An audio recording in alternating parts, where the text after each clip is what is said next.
Good evening, and welcome to the God Debate. My name is Daniel O'Duffy, and this is my good friend and colleague, Malcolm Phelan.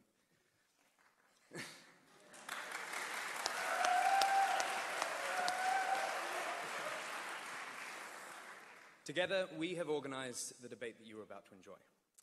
We'd like to take a moment, however, to explain the purpose of this event and to recognize those who made it possible. Good evening. Thank you for coming.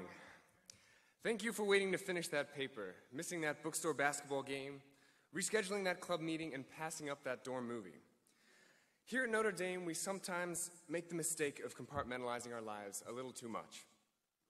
Everything has a set time: class during the day, homework at night, party on Friday, recover on Saturday, and go to Mass on Sunday. Often in the pursuit of double majors and extracurriculars, we forget to take the time to just talk.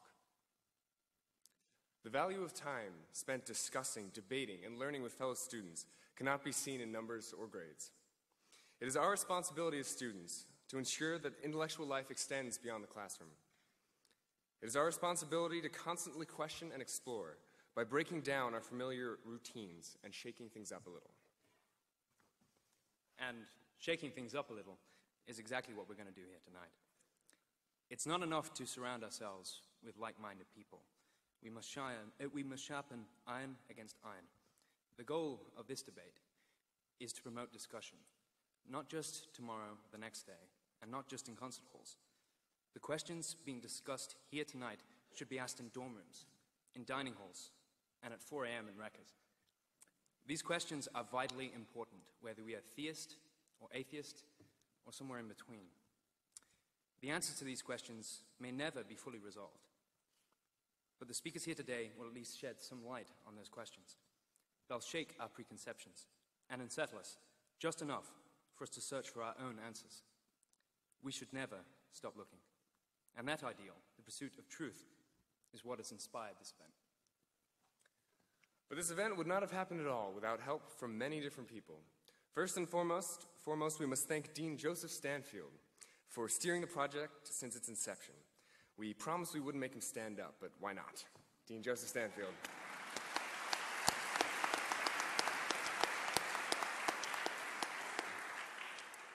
Second, our thanks go to the Center for Philosophy of Religion, especially Joyce and our moderator Mike Ray, for contributing their time, effort, and funds towards the project.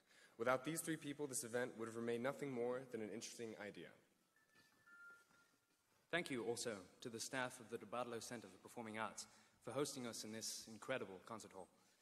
Our gratitude also goes out to the Henkels family and their lecture series, as well as the Institute for Scholarship in the Liberal Arts, directed by Augustin Fuentes, for contributing enormously to this debate. For their support, we would also like to thank the College of Arts and Letters, the Center for Undergraduate Scholarly Engagement, the Learning Beyond the Classroom Grant, Father Theodore Hesberg, the Glynn Family Honors Program, the Department of Philosophy, the Program of Liberal Studies, and the Center for the Study of Religion Society. A long list. And a special mention to Cormac and Nick. Finally, it brings me great pleasure to introduce tonight's moderator, Professor Mike Ray. As well as helping set up the debate, Professor Ray runs the Notre Dame Center for Philosophy of Religion. A graduate with honors from UCLA and, more importantly, a double domer, Professor Ray is an instrumental figure in fostering intellectual discussion on campus. There's no better person to moderate a debate on these topics. Please welcome Professor Mike Ray.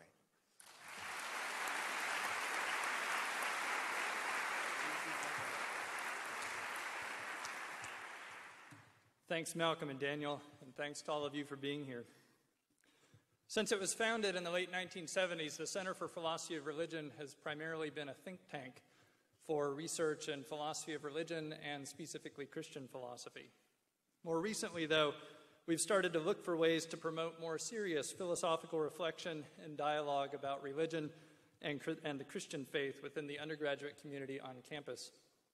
Remarkably, just as we were beginning to think about how we might do that, Daniel O'Duffy walked into my office, dropping not only the idea for tonight's event into our laps, but also over 2/3 of the funding and more than half of the organizational work already completed.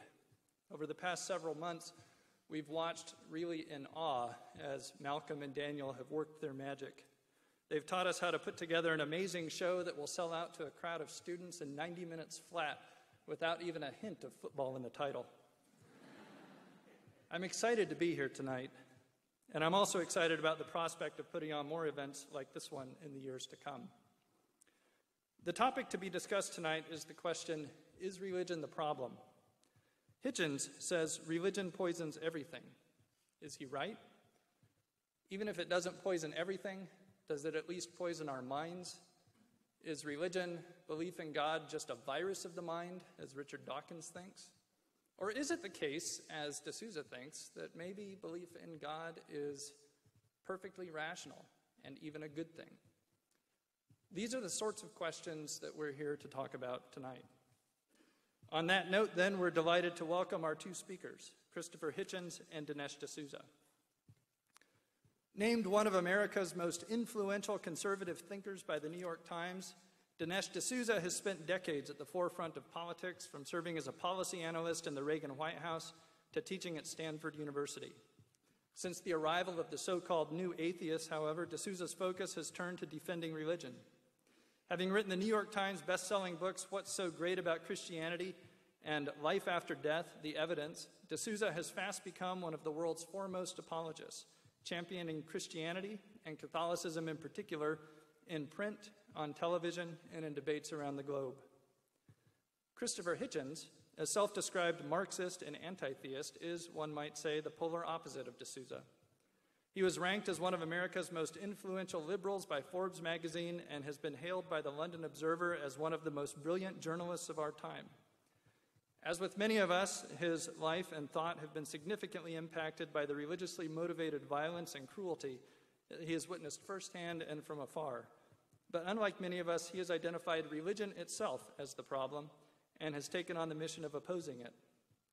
He's the author of numerous books, including the bestseller, God is Not Great, How Religion Poisons Everything, and he is now commonly characterized as one of the four horsemen of atheism.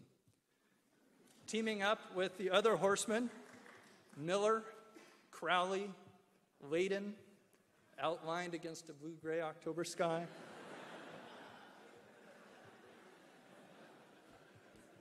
Sorry, wrong horseman.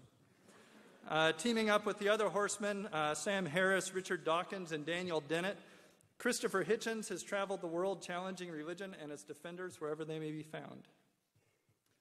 The structure of tonight's debate will be as follows. Hitchens will start, taking 15 minutes for his opening remarks, defending the motion that religion is the problem, followed by D'Souza with a 15-minute opposition to the motion. Each will then get 5 minutes for a rebuttal. After that, we'll have about 40 minutes for questions from the audience. There are 2 microphones on the ground floor on either side of the stage. If you have a question for either debater tonight, please line up in an orderly fashion behind the mics, no pushing, once I open the floor to questions. Each will be given a couple of minutes at the end for some closing remarks. Please remember that flash photography, freelance videotaping, and active cell phones are prohibited. Please also do not use laptops. The debate is being videotaped. It will show up on YouTube and on the Center for Philosophy of Religion website. Just sit back and enjoy it. Please also bear in mind that although this debate is on a contentious topic, our goal tonight is to have an intellectually serious discussion. With that in mind, do feel free to applaud the speakers, but please refrain from booing, interrupting, throwing fruit, or otherwise disrupting the event.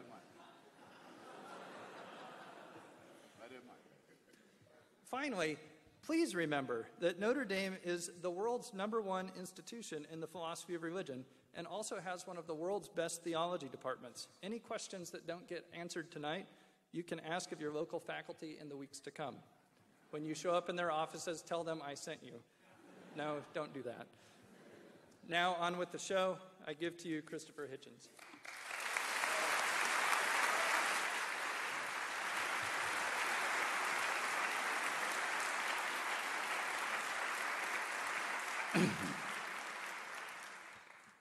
Thank you, Professor. Very generous introduction. Thank you, ladies and gentlemen.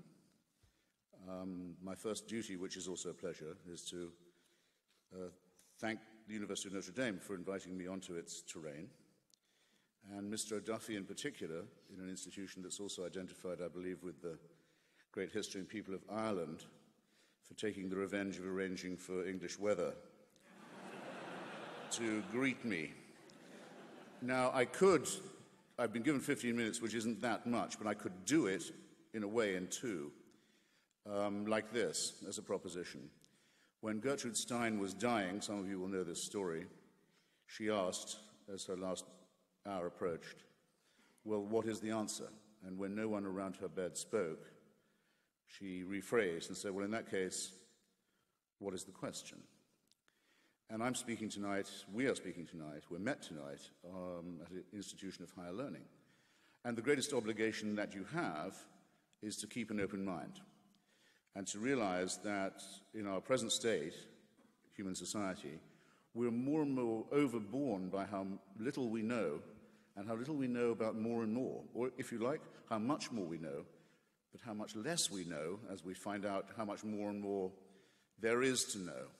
In these circumstances, which I believe to be undeniable, the only respectable intellectual position is one of doubt, skepticism, reservation, and free, and I'd stress free and unfettered inquiry. In that lies, as it has always lain, our only hope. So you should beware always of those who say that these questions have already been decided. In particular, to those who tell you that they've been decided by revelation, that there are handed down commandments and precepts that predate, in a sense, ourselves, and that the answers are already available if only we could see them, and that the obligation upon ourselves to debate ethical and moral and historical and other questions is thereby dissolved. It seems to me that that is the one position, it's what I call the faith position, that has to be discarded first. So, thank you for your attention, and I'm done. Except that it seems that I have a reputation for demagogy to live up to. When I come to a place like this, I read the local paper, the Campus Observer in this case, and I was sorry to see that Dinesh and I are not considered up to the standards of Father Richard McBrien, whose exacting standards, I dare say, are out of our reach.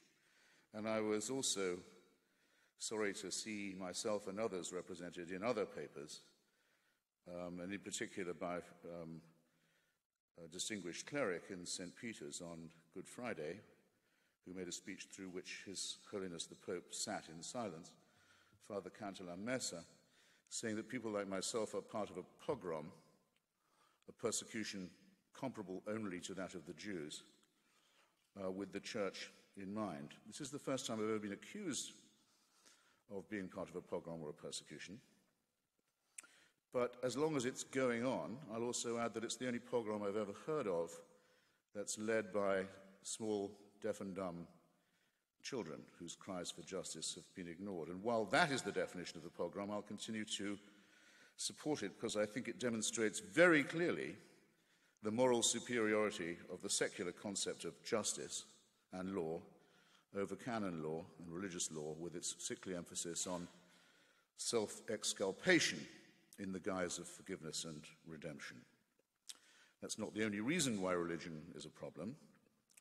It's a problem principally because it is man-made, because to an extent it is true, as the church used to preach when it had more confidence, that we are, in some sense, originally sinful and guilty.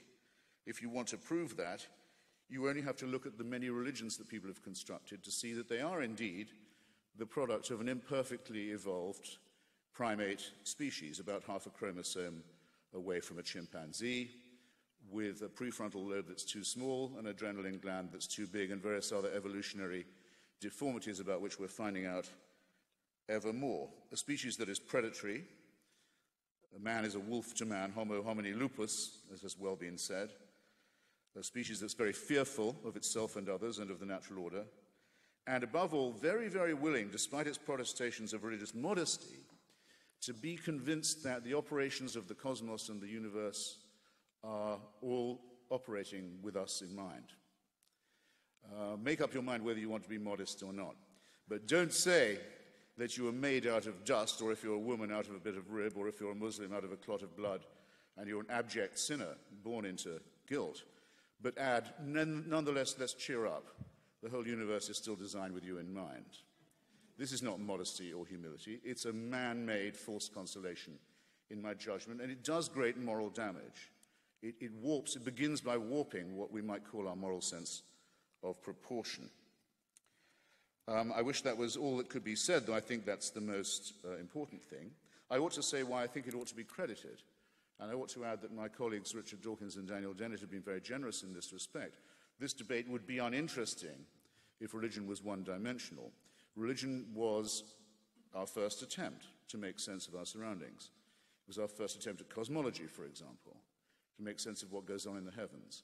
It was our first attempt at what I care about the most, the study of literature and literary criticism. It gave us texts to deliberate and even to debate about, even if some of those texts were held to be the Word of God and beyond review and beyond criticism, nonetheless the idea is introduced, and it had never been introduced before. It's our first attempt at healthcare, in one way. If you go to the shaman or the witch doctor, and you make the right propitiations, the right sacrifices, and you really believe in it, you do have a better chance of recovery. Everybody knows it's a medical fact. Morale is an ingredient in health, and it was our first attempt at that too. It was our first very bad attempt at human solidarity because it was tribe-based, but nonetheless it taught that there were virtues in sticking together.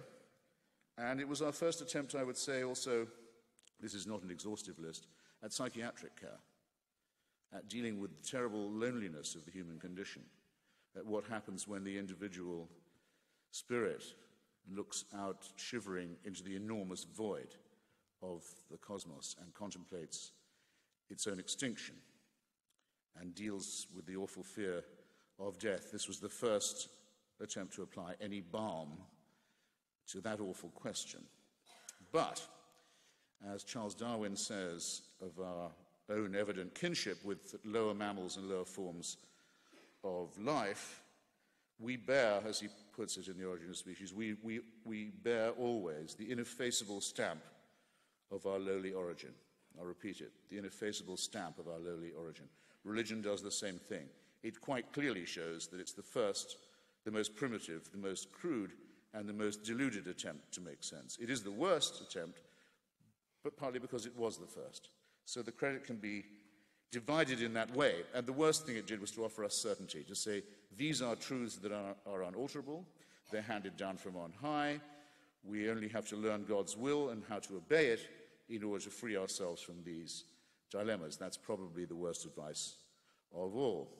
Heinrich Heine says that if you're in a dark wood on a dark night and you don't know where you are and you've never been through this territory before, you may be well advised to hire as a guide the local mad, blind old man who can feel his way through the forest, because he can do something you can't. But when the dawn breaks and the light comes, you would be silly if you continued to operate with this guide, this blind, mad old man who was doing his best with the first attempt. To give you just two very contemporary examples, to have a germ theory of disease relieves you of the idea that plagues are punishments, that the church used to preach, that plagues come because the Jews have poisoned the wells, as the church very often preached, or that the Jews even exist and are themselves a plague, as the church used to preach when it felt strong enough and also was morally weak enough and had such little evidence. You can free yourself from the idea that diseases are punishments or visitations. If you study plate tectonics, you won't do what the Archbishop of Haiti did the other day, speaking to his sorrowing people after his predecessor had been buried in the ruins of the cathedral at Port-au-Prince, along with 250,000 other unfortunate Haitians whose lives were miserable enough as it was, and to say, with the Cardinal Archbishop of New York standing next to him, that God had something to say to Haiti, and this is the way he chose to say it. If you study plate tectonics and a few other things, you will free yourself of this appalling burden from our superstitious, fearful primate past. And I suggest, again, to an institution of higher learning, that's a responsibility we all have to take on. If we reflect, some people say the great Stephen Jay Gould, who I admired very much, from whom we all learned a great deal about evolutionary biology, used to say, rather leniently, I think, that, well, these are non-overlapping magisteria, the material world, the scientific world, and the faith world. I think non-overlapping is too soft. I think it's more a question, really, increasingly, of it being a matter of incompatibility, or perhaps better to say, irreconcilability. Just if you reflect on a few things I'll have time, I hope, to mention. My timer, by the way, isn't running, so I'm under your discipline, Professor. You'll give me... 4.5 minutes. Very good. When we reflect that the rate of expansion of our universe is increasing, it was thought until Hubble that we knew it was expanding, but that surely Newton would teach us that the rate would diminish. No, the rate is increasing. The Big Bang is speeding up. We can see the end of it coming increasingly clearly, and while we wait for that, we can see the galaxy of Andromeda moving nearer towards the collision that's coming with us. You can see it now in the night sky. This is the object of a design, you think? What kind of designer in that case? To say that this must have an origin, and now we know how it's going to end, why ask why there's something rather than nothing when you can see the nothingness coming? Only replaces the question. Faith is of no use in deciding it. And that's on the macro level. From the macro to the micro, 99.8% of all species ever created, if you insist, on the face of this planet have already become extinct, leaving no descendants. I might add that of that number, 3 or 4 branches of our own family, Homo sapiens, branches of it, the Cro-Magnons, the Neanderthals, who were living with us until about 50,000 years ago, who had tools, who made art, who decorated graves, who clearly had a religion, who must have had a god, who must have abandoned them, who must have let them go. They're no longer with us. We don't know what their last cries were like. And our own species was down to about 10,000 in Africa before we finally got out of there, unforsaken this time or so far, to move from the macro, in other words, to the micro. Our own solar system is only halfway through its allotted span before it blows up. And as Sir Martin Ryle, the great astronomer Royal and professor of cosmology at Cambridge, and incidentally a believing Anglican, says, by the time there are creatures on the earth who look as the sun expires, they will not be human. It will not be humans who see this happen if our planet lives that long. The creatures that watch it happen will be as far different from us as we are from amoebae and bacteria. Faced with these amazing, overarching, titanic, I would say awe-inspiring facts, like the fact that ever since the Big Bang, every single second, a star the size of ours has blown up. While I've been talking, once every second, a star the size of our sun has gone out. Faced with these amazing, indisputable facts, can you be brought to believe that the main events in human history, the crucial ones, happened 3,000 to 2,000 years ago in illiterate desert Arabia and Palestine, and that it was at that moment only that the heavens decided it was time to intervene, and that by those interventions we can ask for salvation? Can you be brought to believe this? I stand before you as someone who quite simply cannot, and who refuses, furthermore, to be told that if I don't believe it, I wouldn't have any source for ethics or morality. Please don't pile the insulting onto the irrational and tell me that if I don't accept these sacrifices in the desert, I have no reason to tell right from wrong. 1 minute. 1 minute. Good.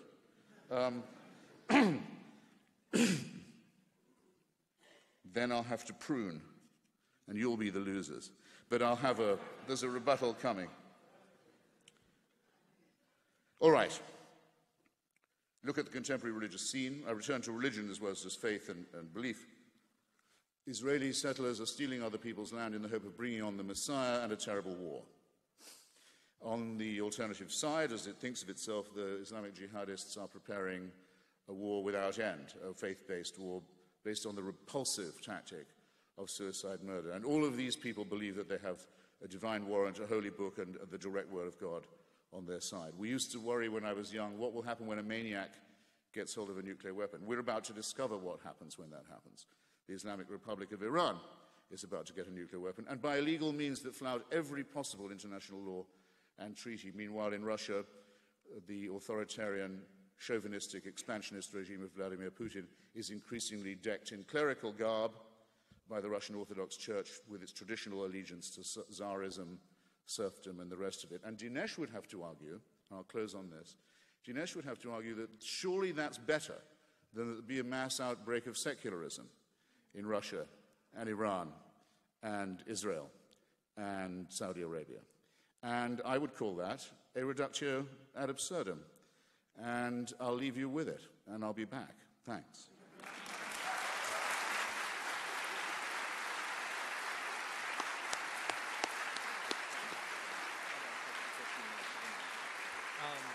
I don't know.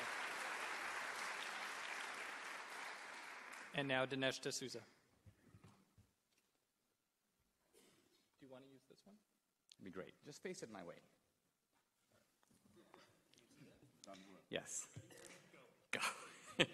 Thank you very much. I'm delighted to be here. Wow, this is a beautiful auditorium, quite an event. I understand the tickets were I almost didn't get in myself. I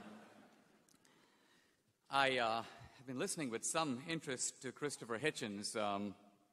Listening to him, I feel a little bit like Winston Churchill during the Boer War. He said it is always exhilarating to be shot at without result.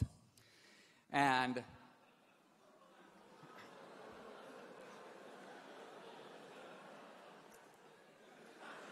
I say this because even if everything that Christopher Hitchens says is true, he has hardly demonstrated religion to be a very serious problem at all. He seems to say that religion is built into human nature. It's an evolutionary development, that man has been searching for explanations since he set foot on the planet. Religion supplied functional explanations. Now perhaps we have better ones. Even if all this were true, I'm going to dispute it and show it's not true, but even if it were true, this would hardly be a damning indictment of religion. Science itself has developed in the same way. It's been an explanation. It's gotten better over time. But what I want to do is meet Christopher on his own ground. He says we should be doubters, and I'm going to be a doubter. He says we should be skeptics, and I endorse that completely. In this debate, at no time will I make any arguments that appeal to revelation, scripture, or authority. I'll make arguments based on reason alone. And I want to engage the argument on Hitchens' own ground not by making the easy argument for the utility of religion. It's good for us. It makes practical sense. It's consoling. That's all true. I'm going to actually make an argument for the truth of religion. And the argument I'm going to make, well, I call it the presuppositional argument, but it's an argument that requires a little bit of explanation. Imagine if you're a detective and you approach a crime scene. And all the evidence points to a suspect, but it turns out he couldn't have done it. Why? Because the body was dumped in one location and he was in a completely different location. And then it hits you as a detective, wait a minute, perhaps the guy had an accomplice. Now, you don't know that he did, but the assumption that he did suddenly makes sense of all the other facts that were previously mysterious. Suddenly you see how the crime was committed to its very detail. If this seems like a little bit of an unusual way to argue, I want to emphasize that this is precisely the way in which scientists argue when faced with new phenomena. For example, scientists looking at galaxies out there have noticed that the galaxies hang together, and yet when you measure the amount of matter in them, there's not enough gravity to hold the galaxies together. They should be flying apart. And so scientists presuppose that there is some other form of matter, they call it dark matter, that must be there, exercising a gravitational force, so even though we can't see the dark matter, it's detectable by no instrument, it explains what we do see. The presupposition of dark matter clarifies the matter that is in front of us. Now, what I'm going to do is try to adduce some puzzling facts about life, and then ask whether the presupposition of God explains those facts better than any rival explanation. Christopher Hitchens has spent a lot of time telling us about evolution. And evolution as an effort to explain the presence of life on the planet. But of course, evolution does not explain the presence of life on the planet. Darwin knew that. Evolution merely explains the transition between one life form and another. That's very different from accounting for life itself. Consider, for example, the primordial cell. If you read Franklin Harold's book, The Way of the Cell, this is a biologist at University of Colorado in Boulder, he describes the cell as a kind of supercomputer. It is of a level of complexity. Even Richard Dawkins, in his work, describes the cell as a kind of digital computer. Now, the cell can't have evolved because evolution presupposes the cell. Evolution requires a cell that already has the built-in capacity to reproduce itself. So how did we get a cell? The very idea that random molecules in a warm pond through a bolt of lightning assembled a cell would be akin to saying that a bolt of lightning in a warm pond could assemble an automobile or a skyscraper. It's preposterous. Richard Dawkins knows it's preposterous, and therefore when asked, how did we get life originally, he said, well, maybe aliens brought it from another planet. It's ridiculous, but it's, in a way, the best explanation he could come up with other than intelligent design. So there we go. We have the mystery of the cell.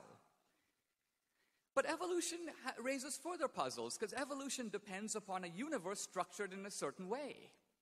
Evolution depends on a sun that's 8 light minutes away. Evolution depends upon the constants of nature. If I were to pick up a pen and drop it, it will fall at a known acceleration to the ground, gravity.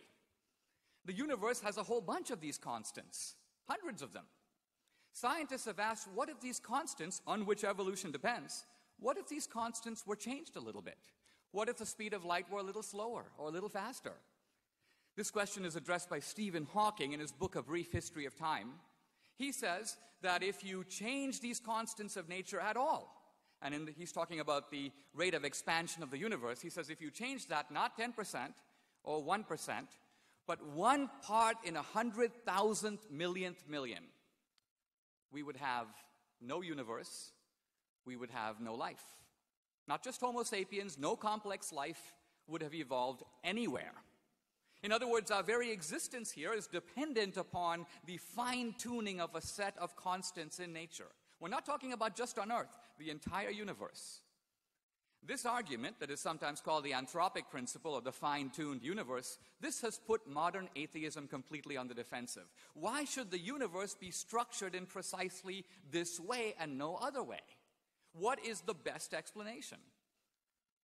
Is there an atheist explanation? I'd like to hear it. Let's move on in thinking about evolution, because evolution cannot explain the depth of human evil. What I mean by this is simply this. Evolution presumes cruelty. Evolution presumes harshness, but it is a harshness tempered by necessity. Think of a lion. It wants to eat the antelope because it's hungry. But have you ever heard of a lion that wants to wipe every antelope off the face of the earth? No. So how do you explain this human evil that far outruns necessity and reaches depths that seem almost unfathomable? Evolution cannot account for rationality, because evolution says we are programmed in the world to survive and reproduce. Our minds are organs of survival. They are not organs of truth. So if we believe in rationality, we require something outside of evolution to account for that. Evolution can't even account for morality. Now, this requires a little bit of explanation. So think of a couple of moral facts. And I'm not talking about heroic deeds of greatness. Think of simple things. Getting up to give your seat to an old lady in a bus. Donating blood. There's a famine in Haiti, you volunteer your time or you write a check. Now, if we are evolved primates who are programmed to survive and reproduce, why would we do these things?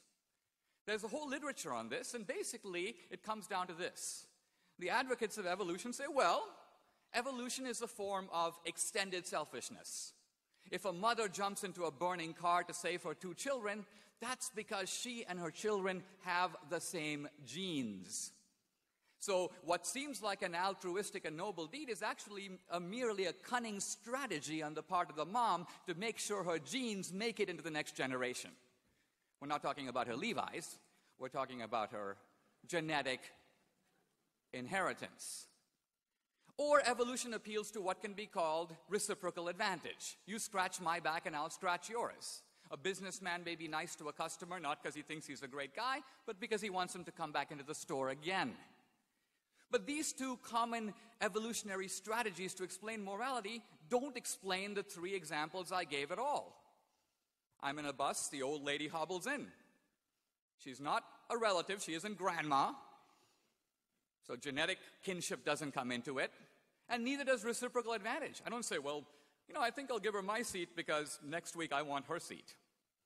No, you give up your seat because you're a nice guy. You give up blood because you want to do a good thing. You donate your time to help strangers who are genetically unrelated to you and can't reciprocate your favors. These are the simple facts of morality in the world. And what is the evolutionary explanation for them? There is none, or if there is one, I would like to hear it. So in debating these issues, very often it's very easy to knock the burden of proof onto the theist and say, you explain everything. But no, in the world we're not in the position where there's only one explanation contending. There are rival explanations. There is a theist explanation, the God explanation, and there is a non-theist or atheist explanation. We have to weigh the two against each other. My contention is that the atheist explanation flounders when confronted with all these facts: the complexity of the cell, the fine-tuning of the universe, the fact of morality, the depth of human evil, the reality of morality in the world. What about the God explanation? Seems obvious to me it does one heck of a lot better. Why do we have a cell that shows the structure of complexity? Because the cell has been intelligently designed, perhaps by an intelligent designer. Why does the universe show complexity and rationality? Well, those are the characteristics of the Creator who made it that way. Why are there depths of human evil? Because our lives are a cosmic drama in which good and evil are in constant struggle. The Christian story. Why is there morality in the world? Why do we all feel, even when it works against our advantage, a moral law within us? Well, that's because there is a moral lawgiver who gave it to us. So when we put it all together, the presupposition of God is invisible. I concede that. We can't see him. But if we posit him, all these mysterious facts, suddenly the lights come on. It provides an explanation.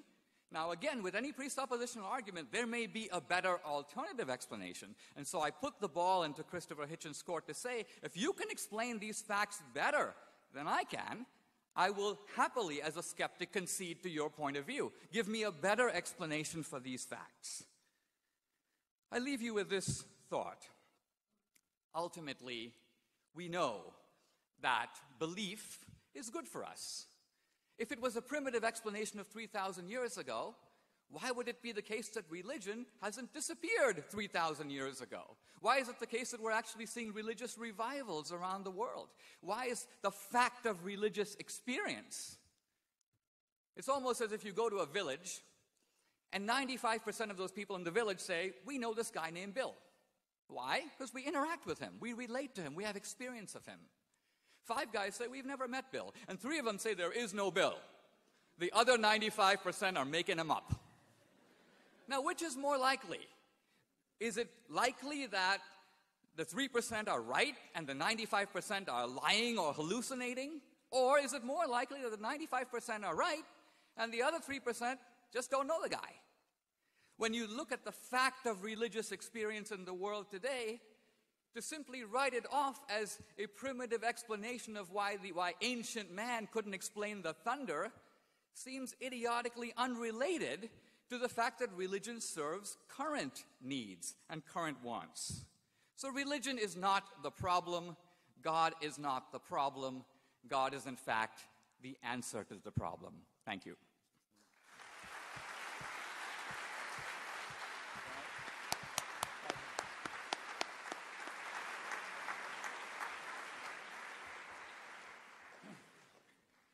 I never hear Dinesh doing that without thinking what a wonderful Muslim he would make. You try telling 100 people in Saudi Arabia that you don't think the Prophet Muhammad really heard those voices.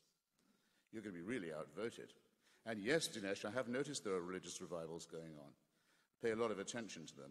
I don't find them as welcome, perhaps, as you do.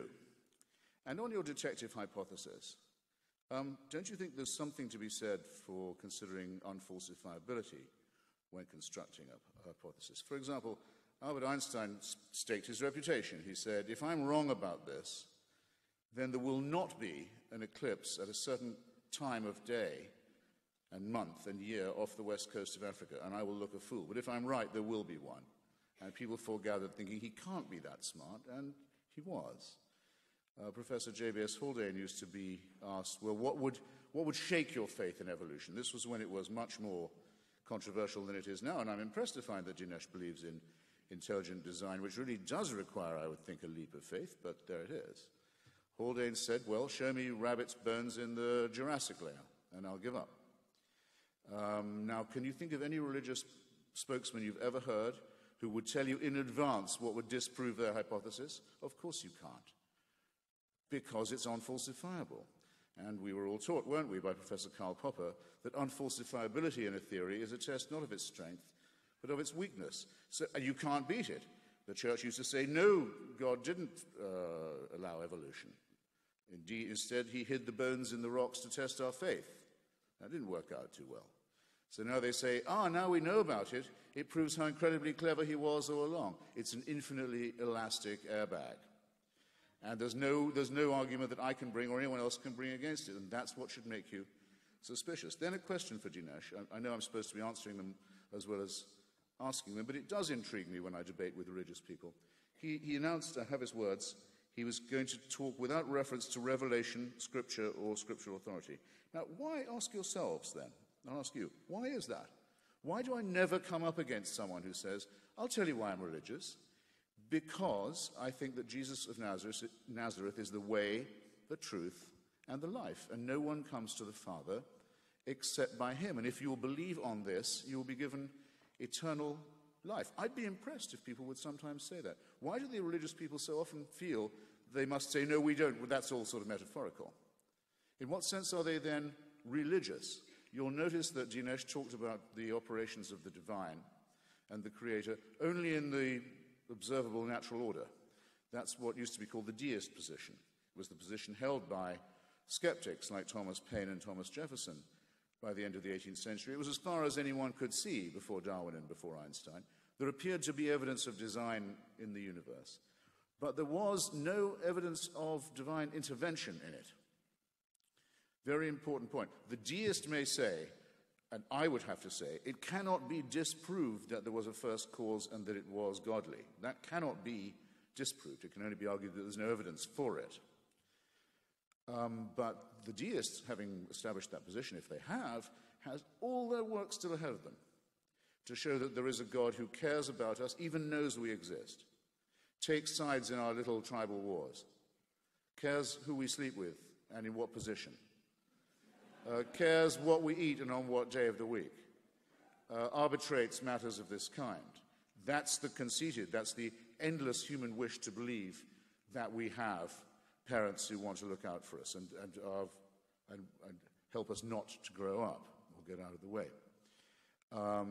And so it surprises me that there are no professions of real religious faith ever made on these occasions. Now, I suppose I should then say what my own method in this is, since I was challenged on that point. Take the two figures of Jesus of Nazareth and Socrates. I believe Jesus of Nazareth operates on the fringe of mythology and prehistory. I don't think it's absolutely certainly established there was such a person, or that he made those pronouncements, or that he was the Son of God, or the Son of a Virgin, or any of these things. And I would likewise have to concede that we only know of the work of Socrates through second-hand sources, in the same way, second or third-hand. Quite impressive ones in some cases, from Plato's Apology, but it can't be demonstrated to me that Socrates ever walked the streets of Athens. That's 5 minutes. How many?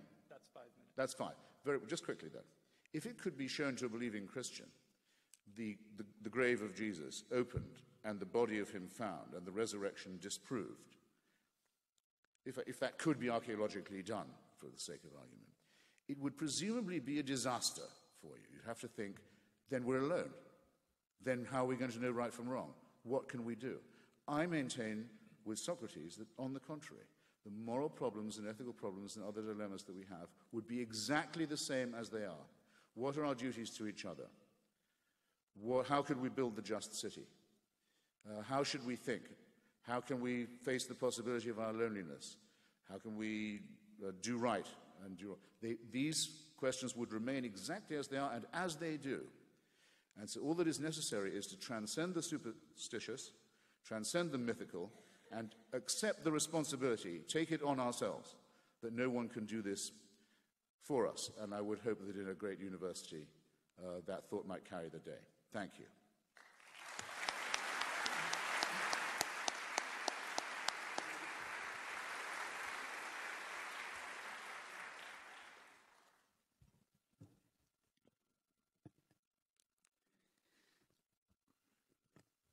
Somewhat like the mosquito in the nudist colony, I'm trying to decide where to begin. I might begin by noting that in my opening statement I offered kind of a challenge to Christopher Hitchens. I mentioned anomalous features of the world as it is and of the evolutionary explanation, and offered to him the chance to offer rival theories that might do better than the God explanation. I just want to note that he has offered none.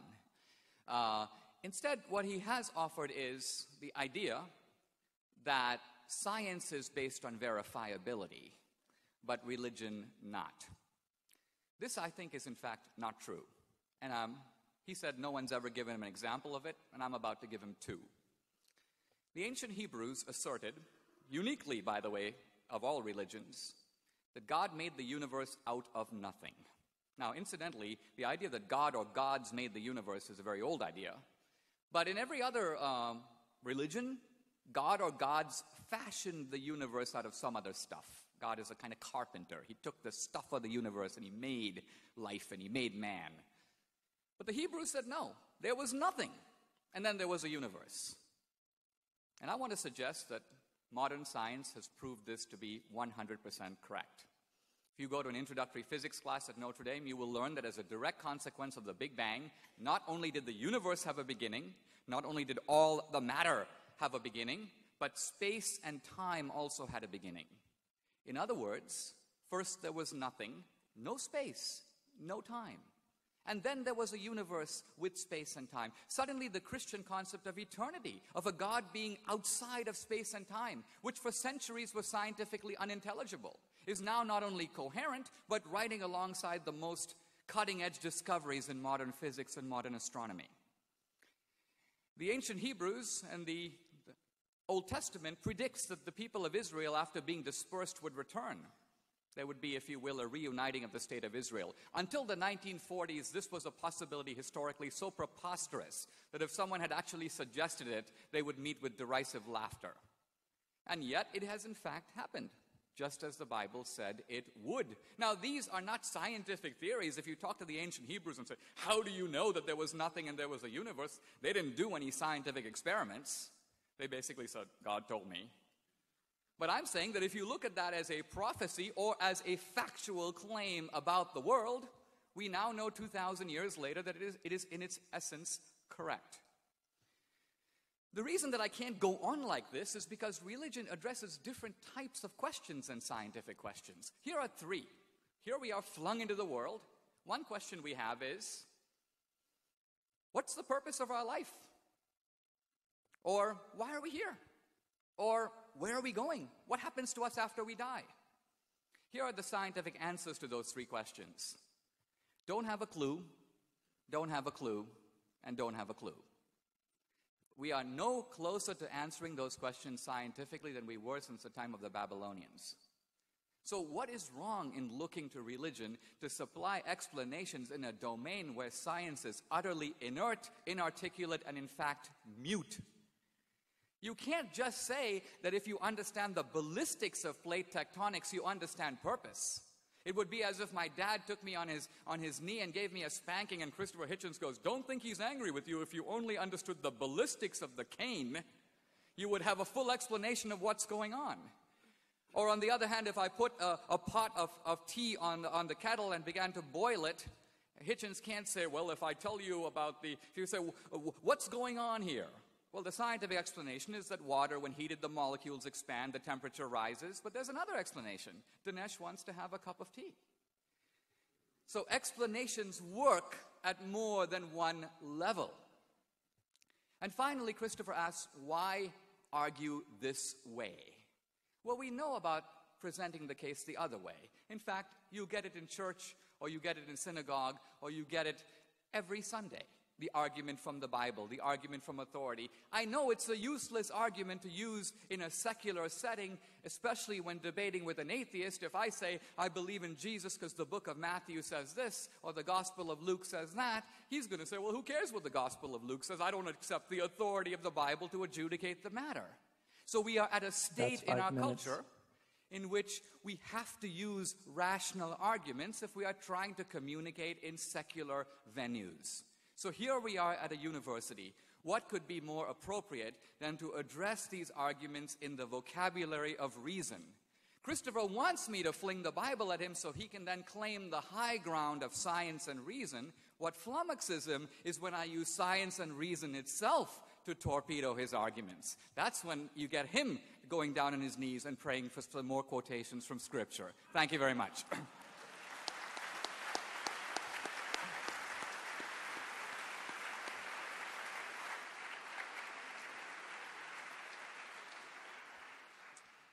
We now have time for questions. We have 2 microphones down in front. If you have a question for either of our speakers, please come forward and line up. It has been suggested that I start the question period with a question for each of our 2 speakers. That's an opportunity I gladly accept. After I'm done asking questions, I'll field questions from the audience. Please, you're free to indicate to whom your question is directed, but we'll give both speakers the opportunity to weigh in. Please limit yourself to 1 brief question. I'm the only one that gets 2.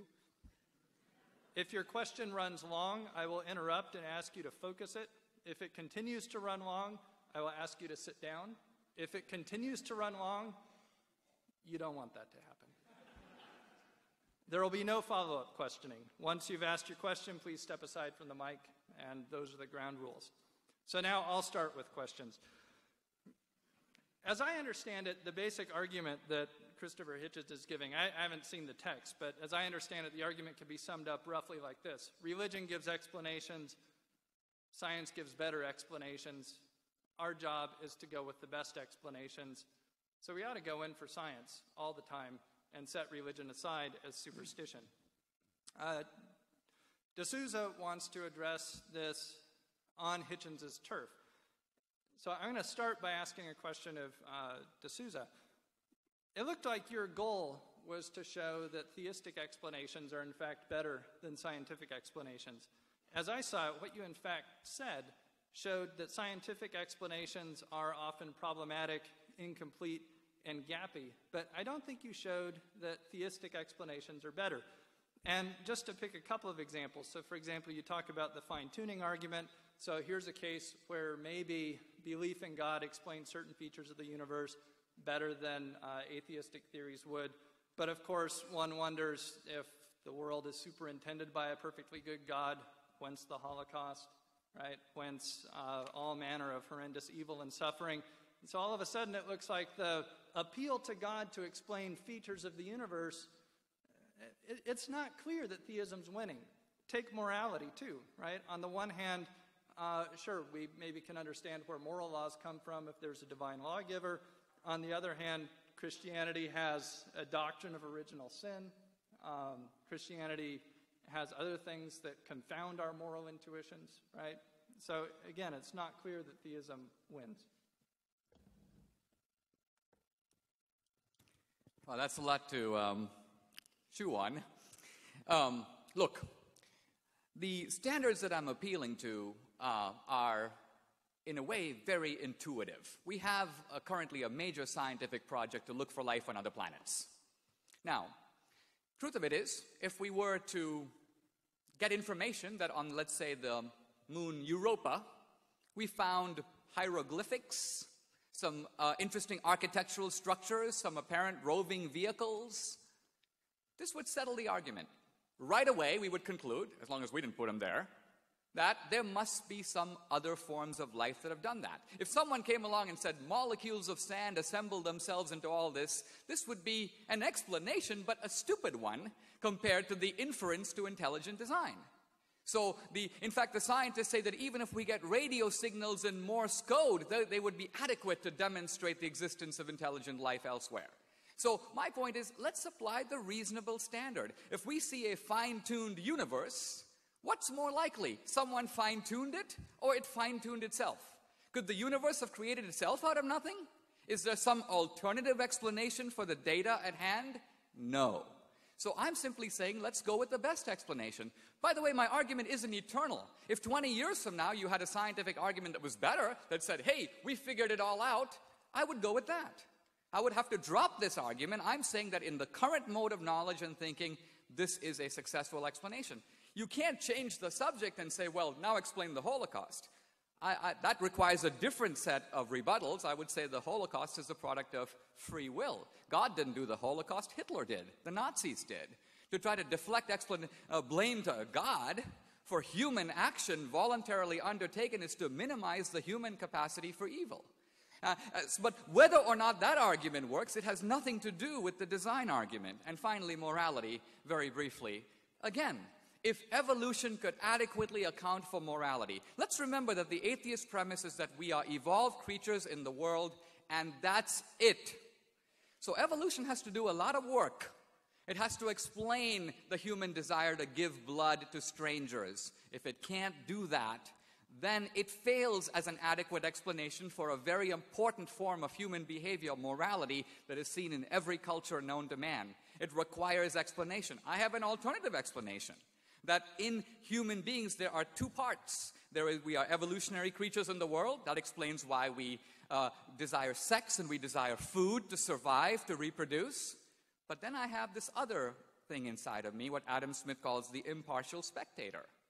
And that's another voice. And it's in me, but it's not of me. In fact, it's often stopping me from doing what I want to do. It's blocking my self-interest. Where does that come from? How does evolution account for that? So I'm saying that the God hypothesis casts more light on that subject, the hypothesis of a moral lawgiver. In fact, even the hypothesis of a life to come. You may say a final court in which our moral deeds will be adjudicated. Explains why we act the way we do now. Otherwise, our own behavior is incomprehensible to us. That's the strength of the presuppositional argument. Do you want to comment on this, or just take my question for you? I think both. I'll stand up for your question, and I'll see if I can do both. But I know people are impatient to get to the next segment. Bring it on. My question for you is very quick. Your argument seems to rest on the idea that religion is an explanatory enterprise, and that the warrant for believing the doctrines of a particular religion comes from their explanatory value. Why would you think that? Well, because of religion's own very large claims. And because, it's something I didn't have time to go into, because not all these religions can be simultaneously true. I mean, there are enormous numbers of competing religions. It's another reason that it's obvious to me that they're man-made. It's what you would expect if it was man-made, that there'd be lots of religions with incompatible claims and theologies, and that this would lead to further quarreling. Either one of them is completely true, as the Roman Church used to say, it was the one true church. Some of its members still do. Or all of them are false, or all of them are true, which of course can't be true. Now to Dinesh. And the matter of anomalies and the question of ex nihilo. Half the time when I debate, it's people saying, nothing can come from nothing, you can't get something from nothing, so since there is something, someone must have wanted there to be something. Not, I think, a very impressive syllogism. I can't do it all this evening, but it's very easy for anyone to go and see Professor Lawrence Krauss deliver his brilliant lecture online called The Whole Universe from Nothing, which explains to you how indeed you can get very large numbers of things from nothing with the proper understanding of quantum theory. And then tonight Dinesh says, really there was nothing, and the Hebrews were so clever that they knew that.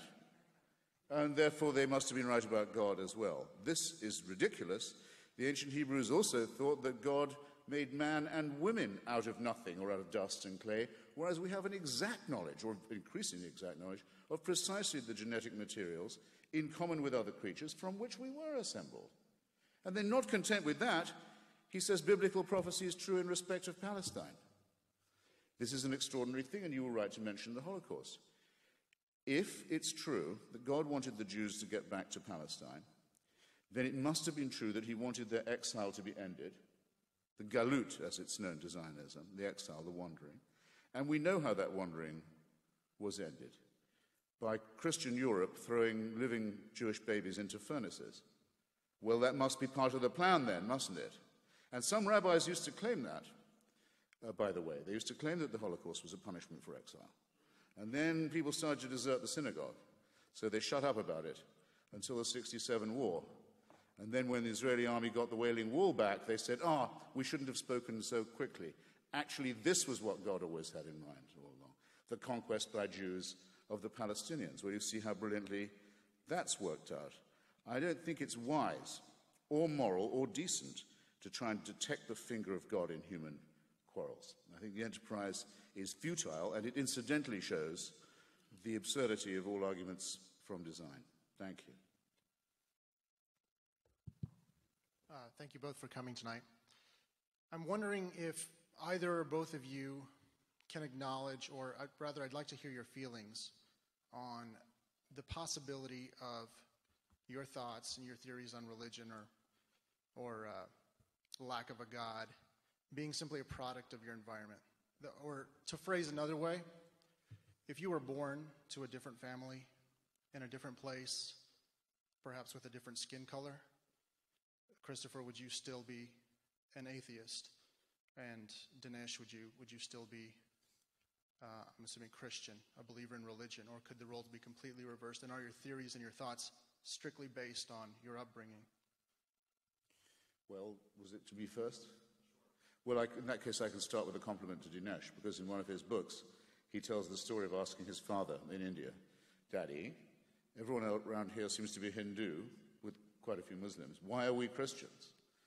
And his father said, because, Dinesh, my lad, the Portuguese Inquisition got to this part of India first.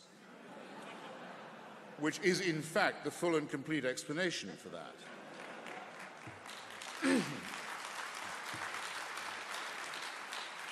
Actually, so you can tell Dinesh was very well brought up in this respect, and he's made the most of it.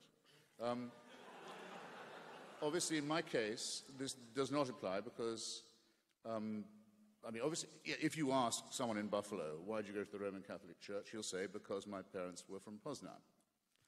It's the overwhelmingly probable explanation. Why did you go to a Greek Orthodox church? My parents were born in Thessaloniki. Of course, this is true, but there are a lot of people who convert.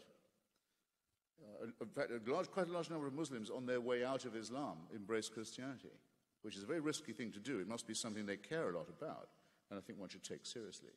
And though it was relatively easy for me, being born in England and emigrating to America, to leave the Church of England behind, that, believe me, is no sweat. Our great religious poet, our great Christian poet, George Herbert, refers to the sweet mediocrity of our native church. What do you get if you cross an Anglican with the Jehovah's Witness? Someone who comes to your door and bothers you for no particular reason.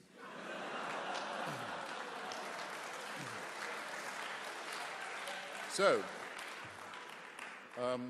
enough from me. well, I think we have an environmental explanation for Christopher's skepticism. He was raised in a religion that was based on the family values of Henry VIII. Enough said. Now, with regard to the Indian explanation, his explanation is true but incomplete. And here's the point. My grandfather did say that to me, and I began to read Indian history. And I realized that a handful of Portuguese missionaries, inquisitorial or not, would have a pretty hard time converting hundreds of thousands of people. And Indian historians who look at it have a better explanation. It's called the caste system. See, if you were born into the Hindu caste system and you were one of the guys on the lower rungs of the ladder, to put it somewhat bluntly, you were screwed. It didn't matter what merit you had, you couldn't rise up. and neither could your children. So along come these greedy missionaries, and maybe they had swords, but the truth of it is a lot of Indians were very eager to get out of the caste system. They didn't need the swords. They rushed into the arms of the missionaries because they promised something that the Hindus couldn't, universal brotherhood. It wasn't always practiced, but even the idea of it, the principle of it, was hugely appealing. And that's why there were mass conversions not only to Christianity, but also to Islam, which makes a similar promise. So this is the historical landscape. A final point about this is that we're committing here what could be called a genetic fallacy. We do it with religion. We always can see the fallacy if we apply it to any other area. For example, it is very probable that there are more people who believe in Darwin's theory of evolution who come from Oxford, England, than who come from Oxford, Mississippi. It's probably equally true that there are more people who believe in Einstein's theory of relativity who come from New York than who come from New Guinea. What does this say about whether Einstein's theory is correct or no? Nothing. The origins of your ideas have no bearing on whether they're true or not. So wherever Christopher and I got our ideologies or our religious convictions, you should weigh our arguments on the merits. Thank you. Thank you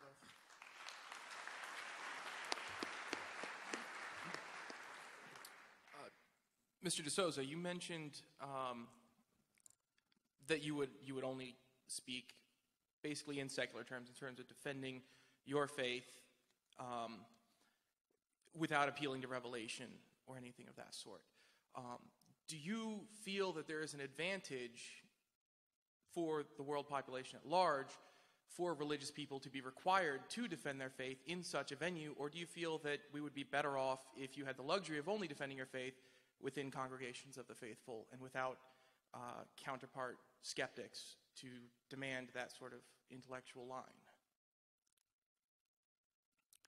I've argued that I think that Christians need to learn to be bilingual. And by that I mean to speak perhaps two languages, a Christian language at home or in church, and a more secular language in the public square. Not because we want to wear two faces, but because we want to make our arguments accessible to people who may not share our assumptions. And so a lot of times, if someone says, what do you think about gay marriage? The Christian opens to the book of Leviticus, not recognizing that the person he's talking to does not recognize the authority of Leviticus to decide the matter. So it becomes a futile enterprise, two ships in the night. The only way to have debate is to meet on some common ground. And in that sense, I think in a democratic society, the common ground of reason is a perfectly appropriate language for democratic discourse. So what we're doing here is a secular intellectual enterprise. If I was speaking, as I sometimes do, in a megachurch or at a Catholic event, I might speak in a little different language, but that's because I'm speaking to an audience with different assumptions.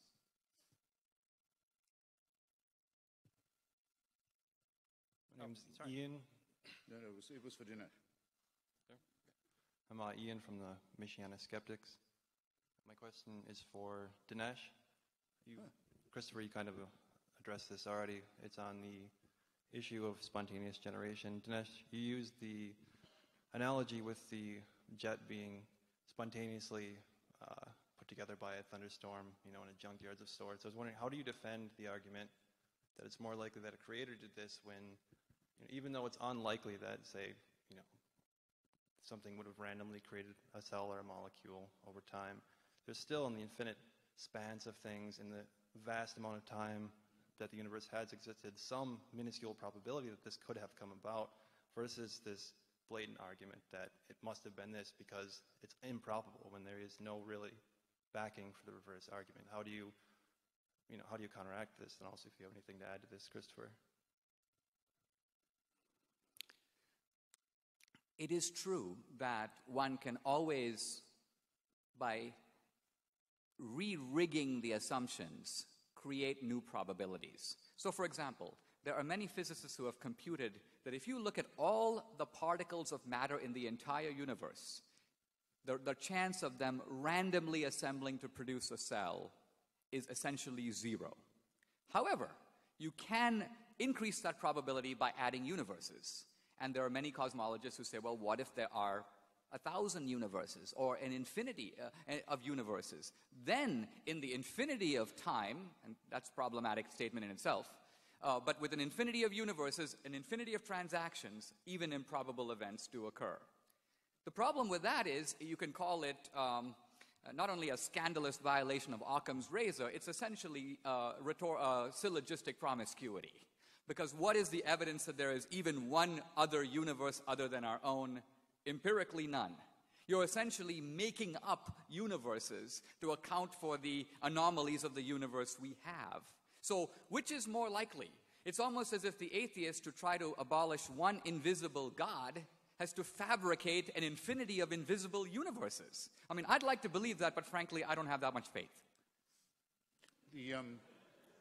The person violating the principle of William of Ockham here, I think, though, Dinesh, is you. I mean, everyone remembers what Laplace said to Napoleon when he produced his, he was the greatest scientist of his day, his orrery, the solar system as viewed from the outside, never been done before in model form. And the emperor said, well, there doesn't seem to be any God in this apparatus. And Laplace said, well, Your Majesty, it happens to operate perfectly well without that assumption. So it does. Dinesh asked earlier, and I should have taken him up on it, isn't it the case that to the three questions, where are we coming, where are we from, where are we going, and why are we here, there are three nopes from our side. That's not true at all. It was incredible that he alleged it. So the question of where are we from, both in the macro and the micro term, where did we come from?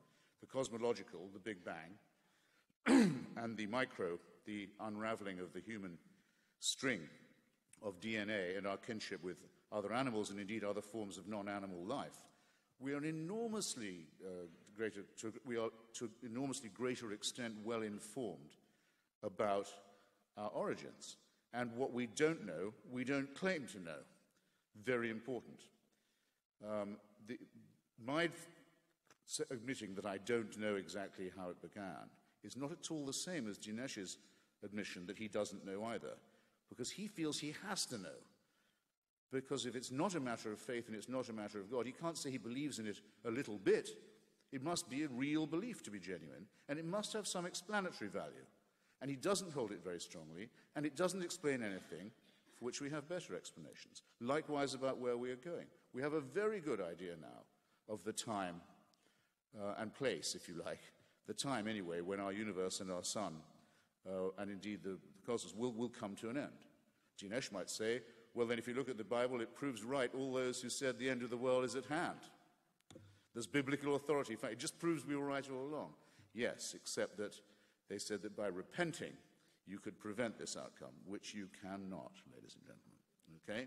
As to why are we here, good question, to which there's so far no perfect answer, and I suggest you keep the argument about that open and sharpen the questions and consider the infinite possible variety of answers and train your mind that way. Don't say you already know why you're here, that someone wants you to be here, that you're fathered, that you're protected, that it's all part of a divine plan. You can't know that, and you shouldn't say it. There. I want to get back to the basics of this debate. And Professor D'Souza, you touched on this a little bit using the free will argument. I want to know how you can reconcile your statement that belief is a good thing when so many lives have been lost due to the differing opinions of religious views. That is true, although historically greatly overstated. The Inquisition. When I was a student at Dartmouth, if you had asked me how many people were killed in the Inquisition, I would have said hundreds of thousands, maybe millions, horrible blot on Western history. Truth of it is, these things are now carefully studied. Henry came in as a multi-volume study of the Inquisition. Spanish Inquisition was the worst. And over 350 years, the number of people killed in the Inquisition was fewer than 2,000. Now, 2,000 people, 350 years, it works out to about 5 guys a year. Not normally considered a world historical crime. Now, is that 2,000 too many? Yes. But my point is that while the atheists are often crying crocodile tears over the crimes of religion, crimes that, by the way, often occurred 500 or 1,000 years ago, what about the vastly greater crimes of atheist regimes committed in our own lifetime in the last century, and they are still going on? If you take Hitler, Stalin, and Mao alone, the three of them collectively in the space of a few decades killed close to 100 million people. And that's the tip of the iceberg. What about Ceausescu, Kim Jong-il, Fidel Castro, Pol Pot? Pol Pot, he's a junior league atheist. Normally you don't even name the guy. But his Khmer Rouge regime in Indochina, following the Vietnam War, kills about 2 million in about 3 years. 2 million! Even bin Laden in his wildest dreams doesn't even come close. So I'm all for looking at the historical record, but let's look at it fairly and not blame religion for crimes when there are vastly greater and more recent crimes committed by atheist regimes. Let's look at all sides of the ledger.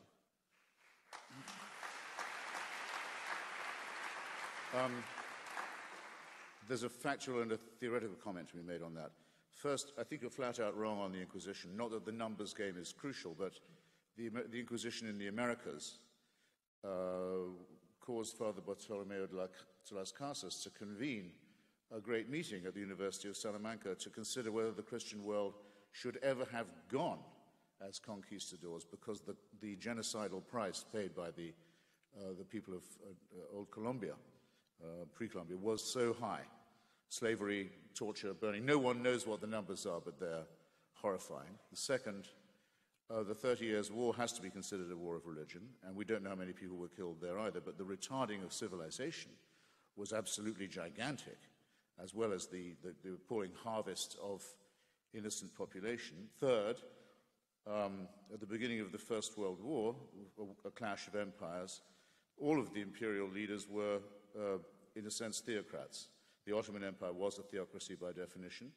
Kaiser Wilhelm II was the head of the Protestant Church in Germany. The Tsar of Russia was the head of the Russian Orthodox Church in Russia. The King Emperor of Britain, George V, was the head of the Church of England, as you say, rightly founded on the family values of Henry VIII. Civilization has not recovered from the retarding process of that war either. In fact, we never will get over what happened in that war. And those are wars of religion. Just to stay with the point of fact and on the allegation that the other killers are secular. Of the first one you mentioned, Adolf Hitler, it has to be said that I can almost give you the page reference of Mein Kampf, where he says that his desire to slaughter the Jews is because his fealty to the work of the Lord. He regards it as a holy cause. That's in Mein Kampf. Maybe he doesn't have the authority to say that, but you can't call him secular. On the belt buckle of every Nazi soldier, it read, Gott mit uns, every single one of them, God on our side. Just as the Confederacy had Deo Vindice as its official motto in the Civil War for slavery. It's been calculated by the Catholic historian Paul Johnson that up to 1/3 of the SS were confessing Catholics. If you change the word fascism, if you take it out of the history of the 1930s, just remove it, pretend it doesn't exist, call it a propaganda word, insert instead extreme Christian right wing, you have not to alter, you don't have to alter a thing about the spread of fascism from Portugal through Spain, across to Croatia, to Slovakia, where the head of the Nazi puppet regime was a priest in holy orders, Father Tiso. Vichy, Austria, you know the story, or if you don't, you should. Or anyone here who considers himself a Catholic should know that. This is not, I'm sorry to say, ladies and gentlemen, secularism. Of the others, I would actually say Pol Pot had a very extreme idea of a restoration of the old Buddhist authority known as the Angkar. But let me not quarrel too much. What was wrong with these heroic mass murderers? That they all thought that they could bring about an ultimate history. They all thought that with them, history would be consummated. History would, in fact, come to an end. They were messianic. The whole problem to begin with is the idea that human beings can be perfected by force, or by faith, or by conquest, or by inquisition. That can take an explicitly religious form or just another messianic form, but it reinforces the point I began with. Take nothing for certain. Don't believe in any absolutism. Don't believe in any totalitarianism. Don't ask for any supreme leader in the sky or on earth, for that way lies madness and torture and murder, and always will. May I answer briefly, just given the nature of the topic? Let me say very briefly, first of all, Las Casas was not protesting the work of the Inquisition. He was protesting the work of the conquistadors. There's a big difference between the Spaniards who came for greed and gold and to take slaves, and the church, which sent missionaries. The missionaries were on the side of the Indians and convened the debate at Salamanca, at which the Pope decided that the Indians have souls and that the Spanish conquest should be stopped. Never in human history, by the way, has a ruler ordered a conquest stopped for moral reasons, and it was the missionaries who made that argument. So factually, it is not true that the deaths of the Indians, most of which, by the way, were through malaria and other diseases to which they had no immunities, but it had nothing to do with the missionaries. It was driven by the greed of the conquistadors. The 30 Years' War. Look at the history of the 30 Years' War, and you'll see, look at the alliances. If they broke down neatly into Catholic versus Protestant, you could say perhaps it's a religious war, but they didn't. Catholic France began to ally with the Protestants the moment that the Protestants began to lose. Right away, you see that territorial wars over power and land are now being presented as wars of religion. Was World War I a religious war? That would make every war a religious war. World War II was a religious war. In other words, just because France is Catholic and England is Protestant doesn't make it a religious war if they're fighting over territory. Hitler. Now, here we have to be a little careful, because in Mein Kampf, Hitler has a long section on propaganda in which he says, do not be afraid to lie to make your case. There is a book edited by the distinguished historian Hugh Trevor Roper called Hitler's Table Talk. It gives detailed accounts assembled by Martin Boring himself of Hitler's views on a wide range of subjects. Hitler hated Christianity. He was not a religious believer. He might have been some sort of a Teutonic pagan. He might have believed a weird form of ancient polytheism, but no recognizable form of monotheism, and he detested Christianity. So I'm doing the Lord's work was tactical. He wanted the support of the Bavarian Catholics and the Lutheran Protestants, and so he invented what he called the Aryan Christ, the Christ who comes back to avenge himself on the Jews. The churches didn't go for it. So this is a complex history. I've written about it myself. The bottom line of it is, my point isn't that Hitler was an atheist, but that the 20th century saw secular regimes which tried to get rid of traditional religion and morality and establish a new man and a new utopia, the secular paradise. And look what it brought us, an ocean of blood, a mountain of bodies. So for this reason, I'm concluding that it is this effort to enforce secular utopia and not religion that is responsible for the mass murders of history.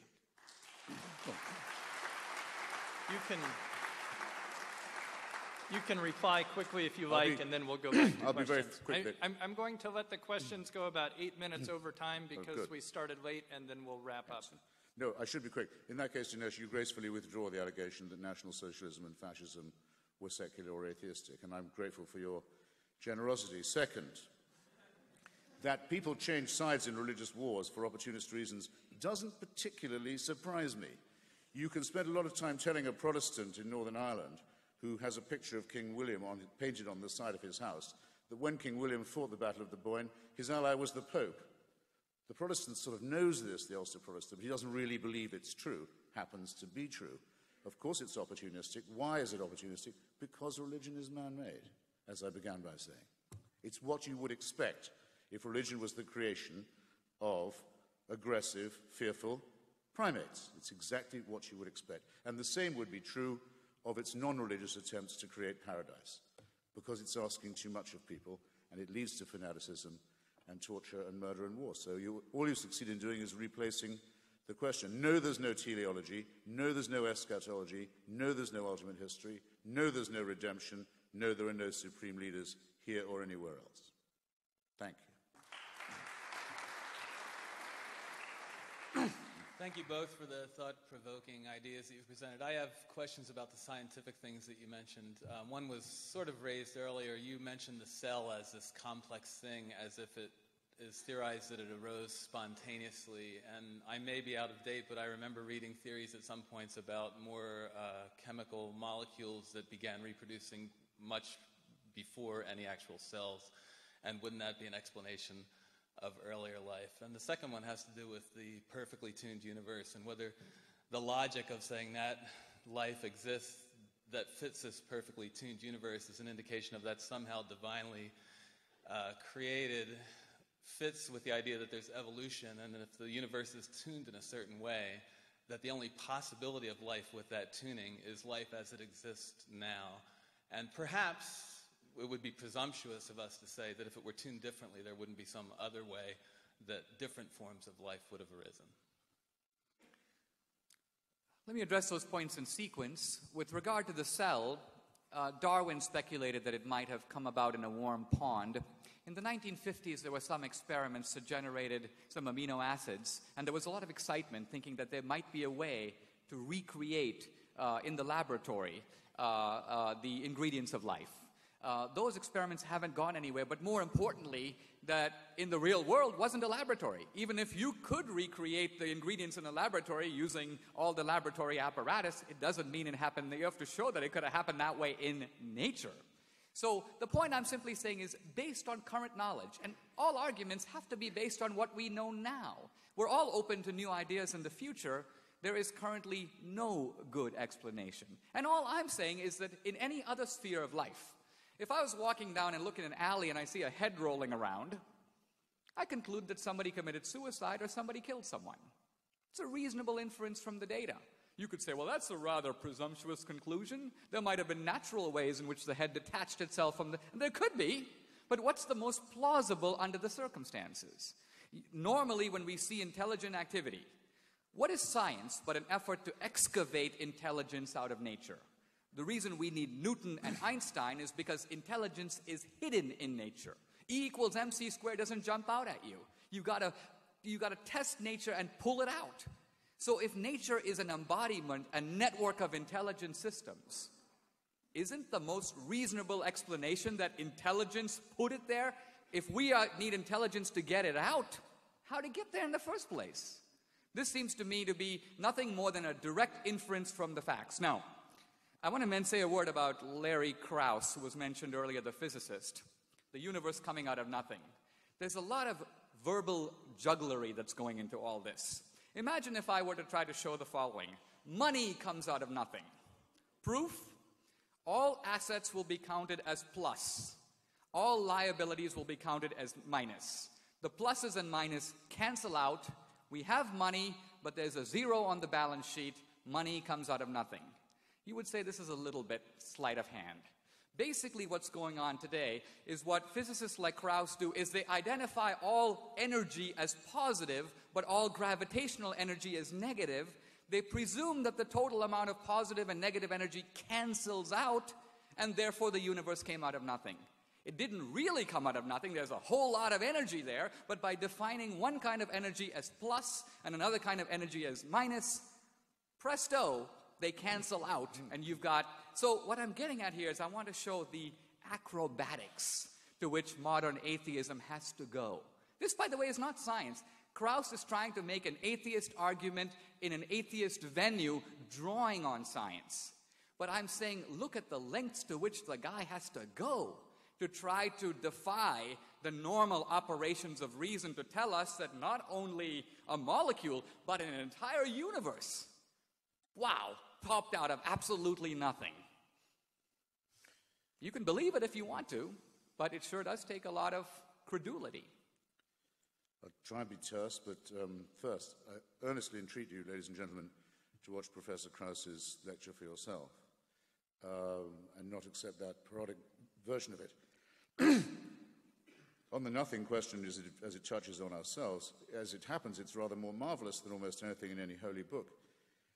All the elements from which we and our surroundings are made are from exploded stars, from the stars that blow up and die at the rate of 1 every second and have been doing that since the Big Bang. Isn't it rather magical to think that we're all made out of stardust? Never mind, as Professor Krauss says, never mind the martyrs. Stars had to die so that we could live. This is a very essential reflection to be having, and it dwarfs the religious explanations. You didn't notice, Dinesh, that the gentleman asked at the end, couldn't it have turned out another way, which I think was possibly the crux of his question. I'd recommend another study to you. Sorry. Excuse me. Professor Stephen Jay Gould, who I mentioned flatteringly earlier, in spite of my disagreement with him about the non-overlapping magisteria, did a marvelous paleontological book called The Burgess Shale. This is a half of a mountain that's fallen away in the Canadian Rockies, revealing the whole interior core of a great mountain. So you can read off as if on a screen it's more like a bush actually than a tree, all the little tendrils of evolution of reptiles, birds, plants, and so on as they sprout up, branch off. And many of them stop. Nothing happened to them. They were quite promising, but they went nowhere. And it doesn't go up like a tree. It goes all over the place like a bush.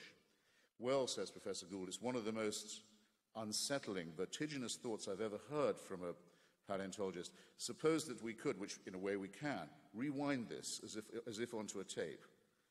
Get the Burgess Shale, get the outlines of the book, rewind it, play it again.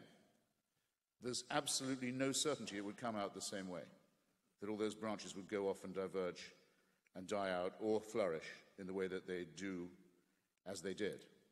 It's completely governed by uncertainty. There are any number of conceivable outcomes up with which evolution could have come. It's another version of our selfishness, our self-regard, I might say, our solipsism, that we cannot easily unconvince ourselves that all of this happened so that the Pope could condemn masturbation. If I can offer a very, very brief rebuttal. We're now plumbing into the depths here a little bit. I do want to point out that Gould's thesis, rewind the tape of life and it would come out differently, which is by now a few decades old, is challenged by the world's leading expert in the Burgess Shale, Simon Conway Morris, a paleontologist in England, and also by Christian de Duve, a Nobel laureate in chemistry. And their argument is no, that essentially Gould had it wrong. Gould was guessing that every evolutionary pathway would cut very differently. But the latest evidence is that that's not so. Consider the evolution of the eye. For a long time, in a sense, 6,000-year creationists would say, how could the eye evolve? Turns out that the eye has evolved multiple times, and it's evolved in similar ways. That is telling us that evolution is not this random thicket. It tends to converge to solutions that are similar, even when faced with different kind of organisms and different kind of problems. So I recommend to you not only Conway Morris and de Duve, but also a book called Rare Earth by the paleontologist Brownlee, which basically looks at why we haven't found life on other planets, rare earth. And their conclusion is that the conditions for life to exist are so particular that it's actually reasonable to expect that life exists only here, only on this planet. It seems almost incredible, but when you think about it, it actually makes sense. Consider this. Our life is completely dependent on the sun. The sun is This is more than brief. Oh. You're right. I'm being carried away, so I'll stop here and we'll go to the next question. Do you have a very brief reply? It's so nice and how much we progress. No one now argues against the evolution of the eye. Now the argument of the evolution of the eye is completely conceded, and then it's used against Stephen Jay Gould. The thing to read there is Richard Dawkins' chapter on the multiple evolutions of the eye, including the fish that have four, is to be found in Climbing Mount Improbable, to which I also recommend you. I agree with you that it's very overwhelmingly likely that our planet is the only one that supports life. Certainly, we know in our own little suburb of the solar system that all the other planets don't support life. They're either much too hot or much too cold, as are large tracts of our planet, and we have every reason to know now that we live on a climatic knife edge, and in the meantime, our sun is preparing to blow up and become a red dwarf. I ask you, whose design is that? We will take one more question. I'm going to ask each of our speakers to let their reply to this question also double as their closing remarks.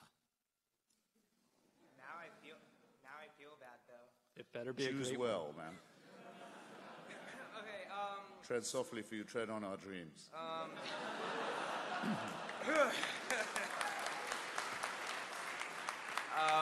My question is for Mr. Dinesh.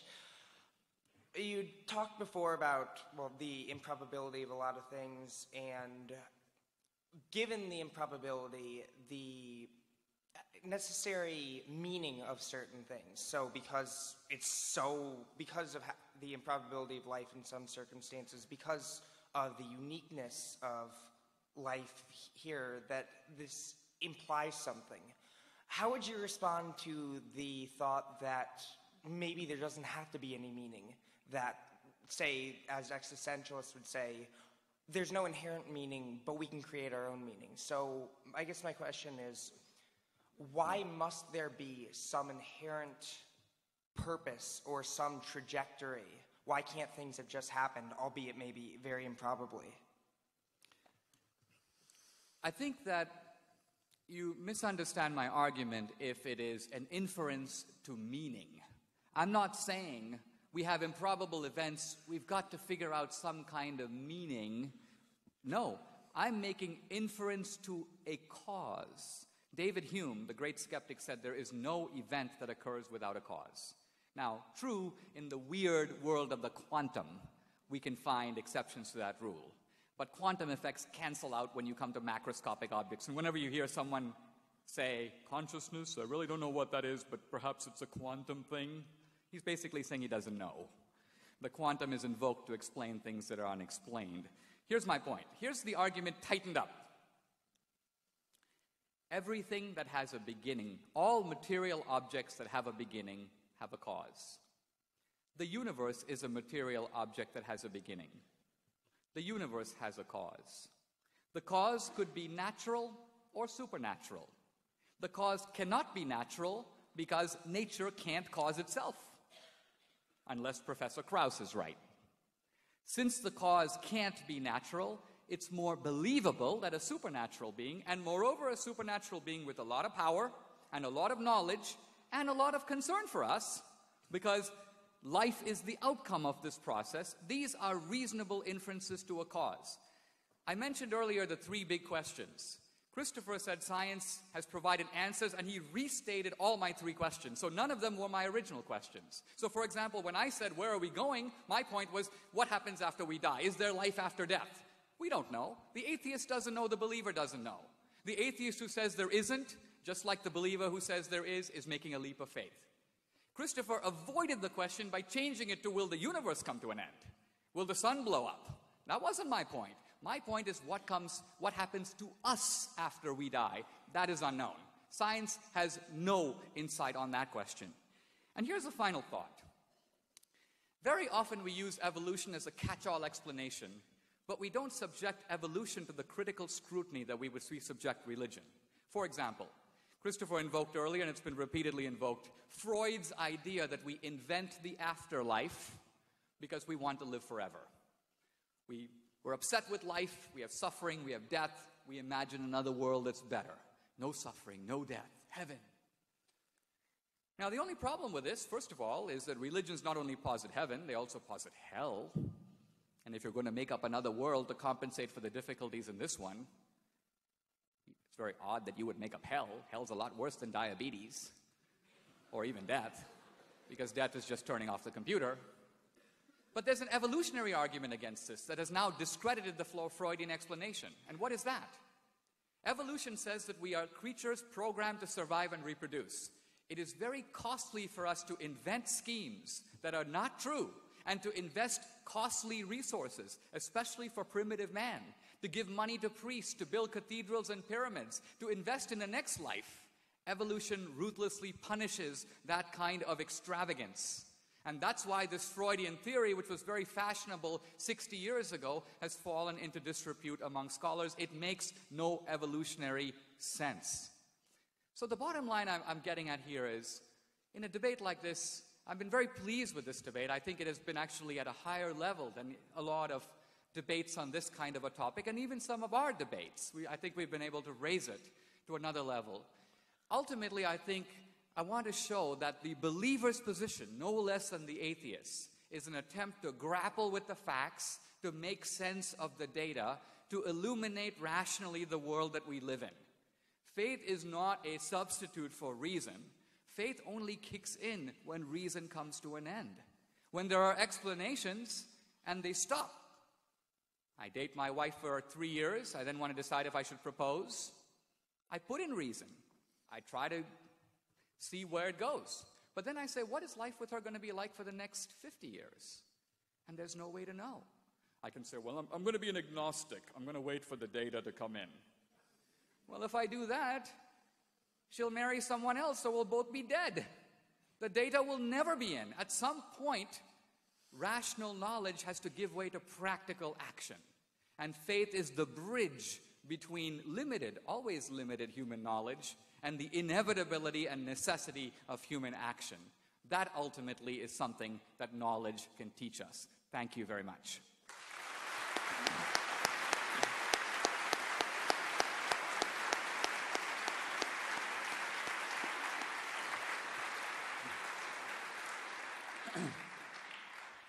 Well, if I'm not mistaken, that was a meaning of life question there, wasn't it? Wherefore and whenceforth meaning. Good. A good way of winding up, if you like.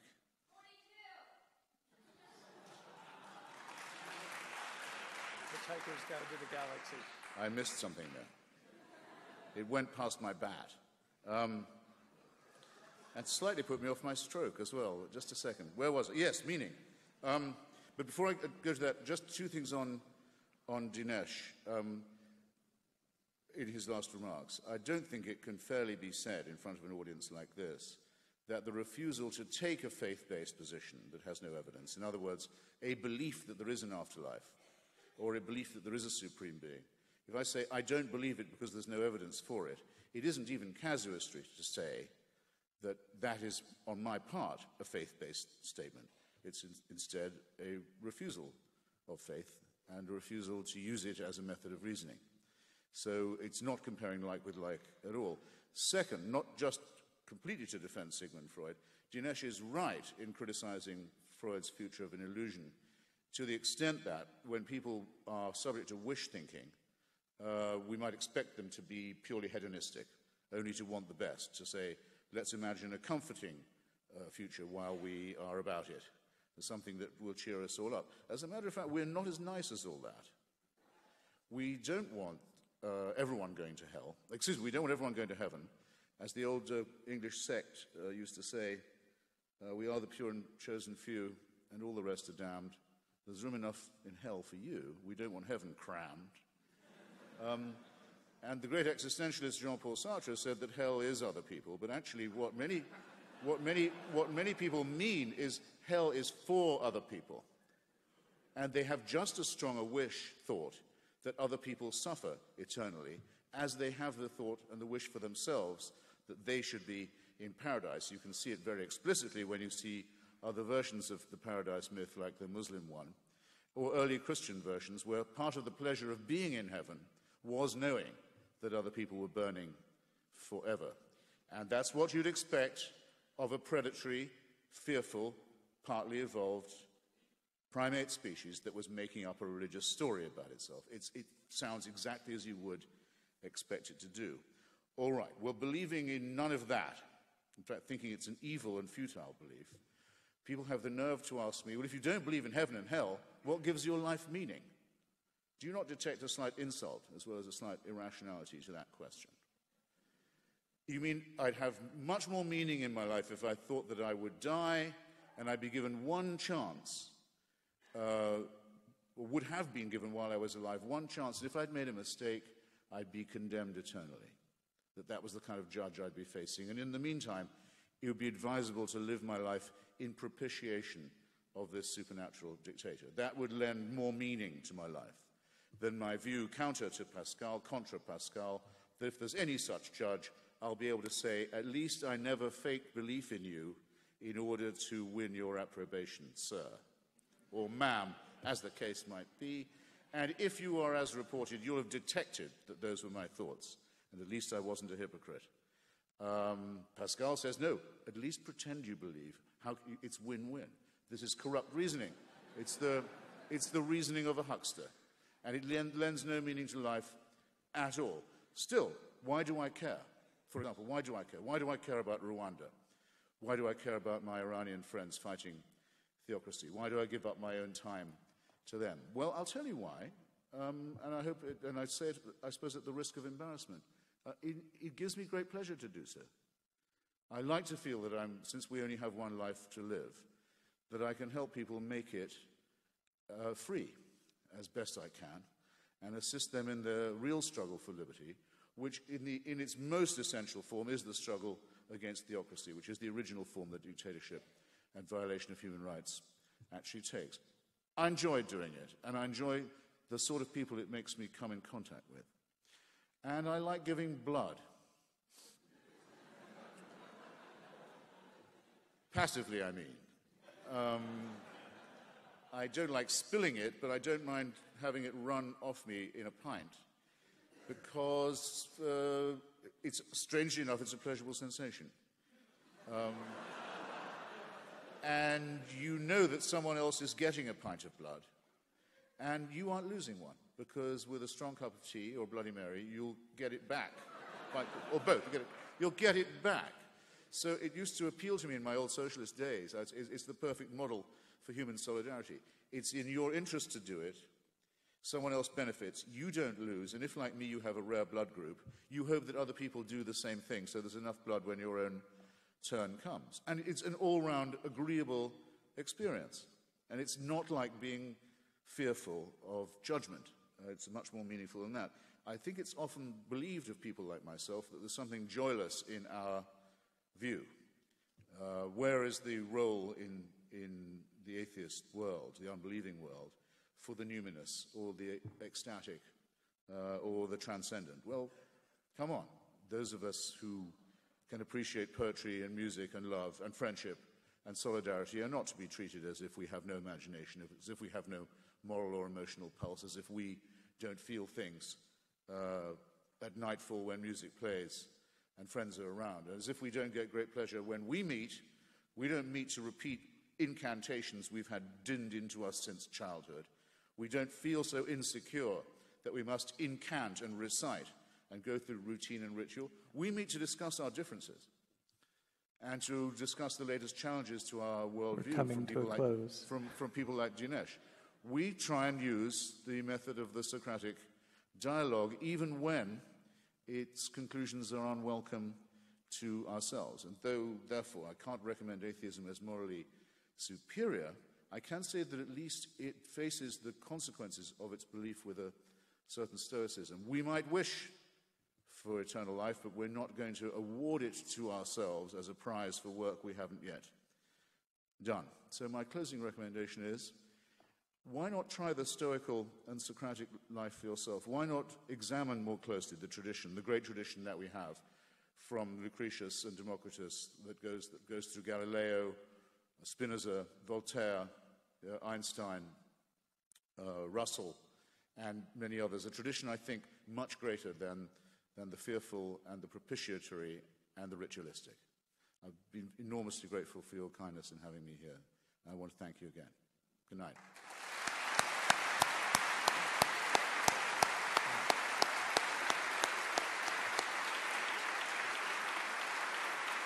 Thank you all for coming.